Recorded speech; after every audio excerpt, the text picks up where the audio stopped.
রাজ্য কমিটির বৈঠকে সিপিএম এর আগামী কর্মসূচির রূপরেখা নির্ধারণ শুরু। অগাস্ট আন্দোলন, ভিলেজ কমিটি নির্বাচন, সাংগঠনিক প্রস্তুতি বৈঠকের প্রধান আলোচ্য বিষয় থাকছে। কেন্দ্রীয় পর্যালোচনা রিপোর্ট সহ রাজনৈতিক পরিস্থিতিতে ভবিষ্যৎ কর্মসূচি চূড়ান্ত করবে সিপিএম রাজ্য নেতৃত্ব।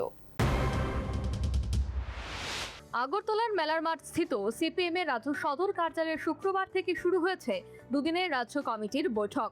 বৈঠকে আগামী দিনে রাজনৈতিক, সাংগঠনিক এবং আন্দোলনমূলক কর্মসূচি নিয়ে বিস্তারিত আলোচনা হবে। সাংবাদিকদের এই কথা জানান দলের রাজ্য সম্পাদক জিতেন্দ্র চৌধুরী। তিনি বলেন, কেন্দ্রীয় কমিটির বৈঠকে 5 রাজ্যে দলের নির্বাচনী বিপর্যয় নিয়ে যে পর্যালোচনা হয়েছে তার পূর্ণাঙ্গ রিপোর্ট রাজ্য কমিটির সদস্যদের সামনে উত্থাপন করা হবে। সেই অভিজ্ঞতার ভিত্তিতেই ত্রিপুরায় সংগঠনকে আরো শক্তিশালী করার লক্ষ্যে বিভিন্ন পদক্ষেপ গ্রহণের বিষয়েও আলোচনা হবে।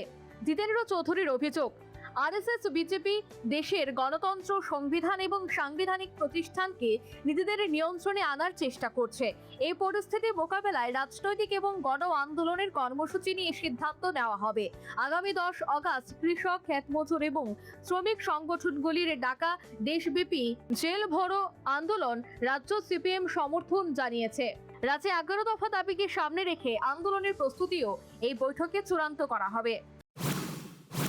একটা হলো আগামী 10 তারিখ আমাদের দেশের কৃষক, ক্ষেতমজুর এবং শ্রমিক সংগঠন মিলে দেশের মানুষের জীবন জীবিকা স্বাধিকার রক্ষার জন্য সেখানে জেলভর আন্দোলন ডাক দিয়েছে। আমাদের রাজ্যেও এটা হবে।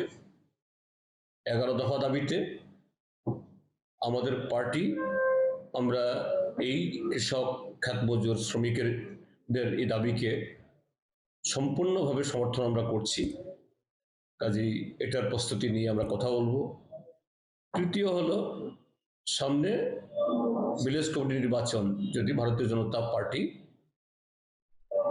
অন্যভাবে আবার এখান থেকে সরে না যাওয়ার চেষ্টা না করে, কারণ এদের কোনো বিশ্বাস নেই, গণতন্ত্রের প্রতি কোনো আস্থা নেই।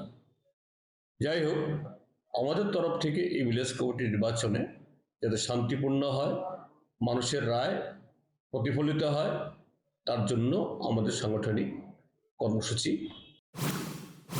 ভিলেজ কমিটি নির্বাচনকে সামনে রেখে সাংগঠনিক প্রস্তুতি, বুথ ভিত্তিক কর্মসূচি নিয়েও আলোচনা হবে বলে তিনি জানিয়েছেন। এছাড়া আগামী 21শে অগাস্ট রবীন্দ্র শতবার্ষিকী ভবনে ফিদেল কাস্ট্রোর 100তম জন্মবার্ষিকী উদযাপনের প্রস্তুতি নিয়েও গুরুত্বপূর্ণ সিদ্ধান্ত গ্রহণ করা হবে বলে জানান রাজ্য সম্পাদক Jitendra Chowdhury. Bureau report, news vanguard.